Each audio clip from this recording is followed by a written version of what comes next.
नमस्कार दोस्तों, मैं हूं मुकेश दत्ता और आप देख रहे हैं सक्सेस पॉइंट क्लासेस। आज की वीडियो में हम देखेंगे पढ़ाकू से संबंधित इंपॉर्टेंट क्वेश्चन।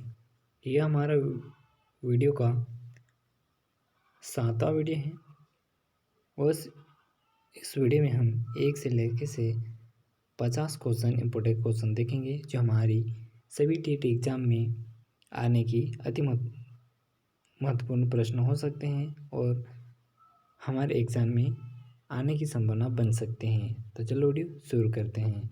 अगर आप नए हैं तो चैनल को सब्सक्राइब कर दीजिए और लाइक शेयर कमेंट करना ना भूलें। तो चलो वीडियो शुरू करते हैं। तो आज का पहला क्वेश्चन है हमारा, क्षेत्र सिद्धांत का जनक किसे कहा जाता है? तो क्षेत्र सिद्धांत का जनक कर्टर लेविन को कहा जाता है। क्वेश्चन नंबर दूसरा, कर्टर लेविन किस विचारधारा से प्रभावित थे? तो कर्टर लेविन गेस्टल्टवादी से प्रभावित थे। क्वेश्चन नंबर 3, कर्टर लेविन किस विचारधारा के समर्थक थे? तो वह थे संज्ञानवादी। क्वेश्चन नंबर 4, कर्टर लेविन के क्षेत्र सिद्धांत में क्षेत्र का अर्थ क्या है? तो कर्टर लेविन के क्षेत्र सिद्धांत में क्षेत्र का अर्थ है जीवन के विभिन्न क्षेत्रों से। क्वेश्चन नंबर 5, अधिगम का श्रेणी क्रम सिद्धांत किसने दिया? तो अधिगम का श्रेणी क्रम का सिद्धांत रॉबर्ट गेले ने दिया था। क्वेश्चन नंबर 6, रॉबर्ट गेने किस विचारधारा के समर्थक थे? रॉबर्ट गेने ने संज्ञानवादी विचारधारा के समर्थक थे।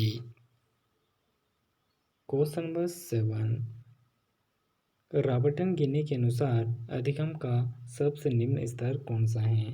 तो रॉबर्ट गेने के अनुसार अधिगम का सबसे निम्न स्तर है संकेत अधिगम। क्वेश्चन नंबर 8, रॉबर्ट गेने के अनुसार अधिगम का सबसे उच्च स्तर कौन सा है? तो रॉबर्ट गेने के अनुसार अधिगम का सबसे उच्च स्तर है समस्या समाधान अधिगम। क्वेश्चन नंबर 9, सुल्तान नाम के चिमनबाजी पर किस वैज्ञानिक ने प्रयोग किया था? तो सुल्तान नाम के चिमनबाजी पर किस वैज्ञानिक ने प्रयोग किया था? हमारा सही आंसर है कलहर ने। क्वेश्चन नंबर 10, चूहे पर किस वैज्ञानिक ने प्रयोग किया था? तो चूहे पर स्किनर ने वैज्ञानिक ने प्रयोग किया था। क्वेश्चन नंबर 11, बुद्धि का प्रतिदर्शक नमूना सैंपल सिद्धांत किसने दिया? तो बुद्धि का प्रतिपदा नमूना सैंपल सिद्धांत थॉमसन ने दिया था। क्वेश्चन नंबर 12, बुद्धित्व को मापने के लिए मानसिक आयु संप्रत्यय किस विद्वान ने दिया? तो बुद्धि को मापने के लिए मानसिक आयु संप्रत्यय ने अल्फ्रेड बिने ने सन 1905 में दिया था। क्वेश्चन नंबर 13, मानसिक आयु क्या है? तो मानसिक आयु किसी व्यक्ति द्वारा अपनी उम्र से ज़्यादा कार्य करना या कम कार्य करना ही मानसिक आयु कहलाती है। क्वेश्चन नंबर 14, अल्फ्रेड बिने ने बुद्धि को कितने भागों में बांटा है? अल्फ्रेड बिने ने बुद्धि को 3 भागों में बांटा है। पहला है मंद बुद्धि, कुशाग्र बुद्धि और औसत बुद्धि। क्वेश्चन नंबर 15, एक्सटर्नल बुद्धि लंबित आईक्यू को कब मापा और कौन सा सूत्र दिया? तो एक्सटर्नल ने 1912 में बुद्धि को लंबित को मापा और एक नया सूत्र खोजा। वह सूत्र है लंबित बुद्धि लंबित आईक्यू बराबर मानसिक आयु ऑब्लिक वास्तविक आयु। क्वेश्चन नंबर 16, भाटिया परीक्षण संबंध किससे है? भाटिया परीक्षण संबंध बुद्धि को नापने से है। क्वेश्चन नंबर 17, वेसलर परीक्षण का संबंध किससे है? तो वेसलर परीक्षण का संबंध बुद्धि को नापने से है। क्वेश्चन नंबर 18, स्टैनले के सूत्र में संशोधन किसने किया? तो स्टैनले ने सूत्र में संशोधन टर्मनल ने किया। क्वेश्चन नंबर 19, बुद्धि को मापने के लिए पहली मनोवैज्ञानिक प्रयोगशाला कहाँ बनाई गई? तो बुद्धि को मापने के लिए पहली मनोवैज्ञानिक प्रयोगशाला जर्मनी में 1859 में बनाई गई। क्वेश्चन नंबर 20, बुद्धि का विचलन बुद्धि सिद्धांत किसने दिया? तो बुद्धि का विचलन बुद्धि सिद्धांत वेसलर महोदय ने 1960 में दिया।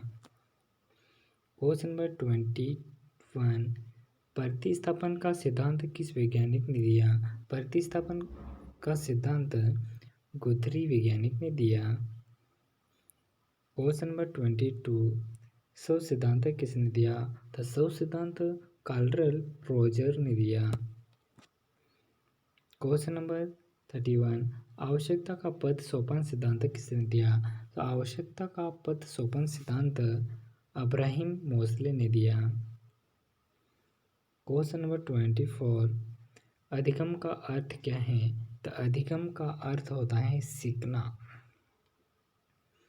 क्वेश्चन नंबर 25, अधिगम से क्या तात्पर्य है? तो मानव व्यवहार में होने वाला स्थायी परिवर्तन अधिगम कहलाता है।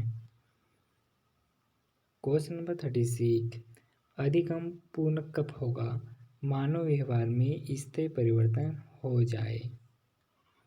क्वेश्चन नंबर 27, संज्ञा किसे कहते हैं? किसी ज्ञान को ग्रहण करना ही संज्ञा कहलाता है। क्वेश्चन नंबर 38, व्यवहारवादी मनोविज्ञान के जनक कौन है? व्यवहारवादी मनोविज्ञान के जनक है वाटसन। आई होप ये वीडियो आपको पसंद आ रही होगी। अगर वीडियो पसंद आ रही तो चैनल को सब्सक्राइब कर देना और पास में आई बेल आइकन को प्रेस कर देना ताकि हर वीडियो की नोटिफिकेशन आप तक मिल सके। तो क्वेश्चन नंबर है 29, मनोविज्ञान के जनक कौन है? तो मनोविज्ञान के जनक है सिगमंड फ्राइड। क्वेश्चन नंबर 30, मनोविश्लेषणात्मक मनोविज्ञान के जनक कौन है? तो मनोविश्लेषणात्मक मनोविज्ञान के जनक है सिगमंड फ्राइड। क्वेश्चन नंबर 31, शिक्षा का निःशुल्क एवं अनिवार्य शिक्षा अधिगम के तहत किस वर्ष के बच्चों को निःशुल्क शिक्षा दी जाती है? तो शिक्षा का निःशुल्क एवं अनिवार्य शिक्षा के अधिगम के तहत 6 से 14 वर्ष के बच्चों को निःशुल्क शिक्षा दी जाती है। क्वेश्चन नंबर 32, शिक्षा के मौलिक अधिकार संविधान के किस अनुच्छेद से लिए गए हैं? तो शिक्षा के मौलिक अधिकार संविधान के अनुच्छेद 21A से इसे 2002 में 86वें संविधान संशोधन में जोड़ा गया है। क्वेश्चन नंबर 33, CBSE कब बना? तो CBSE 1929 में बना। क्वेश्चन नंबर 34, एक कक्षा में शिक्षक और छात्र का अनुपात कितना होना चाहिए? तो एक कक्षा में शिक्षक और छात्र का अनुपात 1:40 होना चाहिए। क्वेश्चन नंबर 35, शिक्षकों के लिए रिफ्रेशर कोर्स का आयोजन कौन करता है? तो शिक्षकों के लिए रिफ्रेशर कोर्स का आयोजन CBSE बोर्ड करता है। क्वेश्चन नंबर 36, शिक्षा मनोविज्ञान का उद्देश्य क्या है? शिक्षा मनोविज्ञान का उद्देश्य है बालकों का सर्वांगीण विकास कराना। क्वेश्चन नंबर 37, अज्ञात से ज्ञान की ओर किस विधि में बढ़ते हैं? अज्ञात से ज्ञान की ओर किस विधि में पढ़ते हैं? तो वह विधि है विश्लेषण विधि में। क्वेश्चन नंबर 38, ज्ञात से अज्ञात की ओर किस विधि में पढ़ते हैं? तो वह है संश्लेषण विधि। यह हमारा रिपीट क्वेश्चन हो गया है। क्वेश्चन नंबर 39, सामान्य से विशिष्ट की ओर कौन सी विधि होती है? तो सामान्य से विशिष्ट की विधि होती है आगमन विधि। क्वेश्चन नंबर 40, विशिष्ट से सामान्य की ओर कौन सी विधि है? विशिष्ट से सामान्य की ओर कौन सी विधि है? वह है निगमन विधि।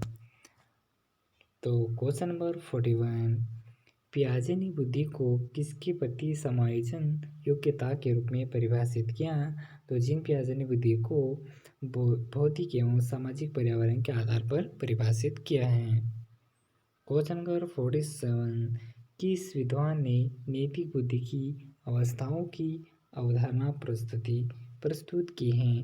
तो वह विज्ञान है कोहलबर्गर ने नैतिक बुद्धि की अवस्था को आधारभूत प्रस्तुति किए हैं।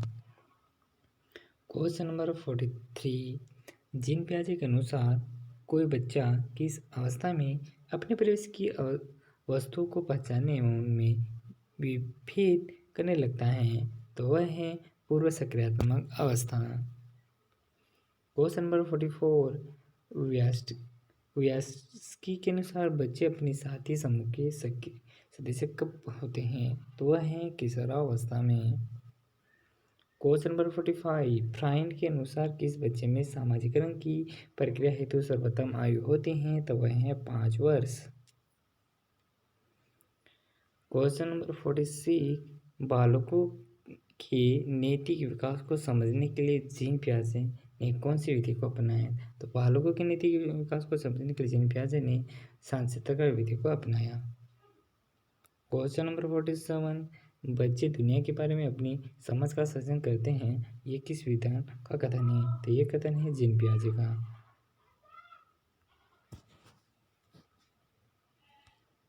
क्वेश्चन नंबर 48, यह कथन किसका है कि ज्ञानात्मक विकास का नकल पर आधारित न होकर खोज पर आधारित है? तो यह कथन है जीन पियाजे का। क्वेश्चन नंबर 49, सामाजिक अधिगमन का सिद्धांत किसने विकसित किया? तो सामाजिक अधिगमन का सिद्धांत किसने विकसित किया? तो विकसित किया है बुंड्रा ने विकसित किया था। क्वेश्चन नंबर 50, व्यासुस्की के अनुसार किसी बालक के विकास में सबसे महत्वपूर्ण योगदान किसका होता है? तो वो होता है समाज का। तो आई होप वीडियो आपको पसंद आया होगा, और वीडियो पसंद आया है तो चैनल को सब्सक्राइब करना ना भूलें, और आपके पास में बेल आइकन को प्रेस कर देना ताकि हर वीडियो की नोटिफिकेशन आप तक पहुंच सके। तो इस चैनल पर एमपी पुलिस, एमपी जी के क्वेश्चन और वर्ग 3 के लिए पढ़ाकू जी के संबंधित इंपॉर्टेंट क्वेश्चन अपलोड किए जाते हैं। तो आप मेरे साथ बने रहें और चैनल के साथ जुड़े रहें। Thank you for watching this video. मिलते हैं तब तक के लिए बाय बाय।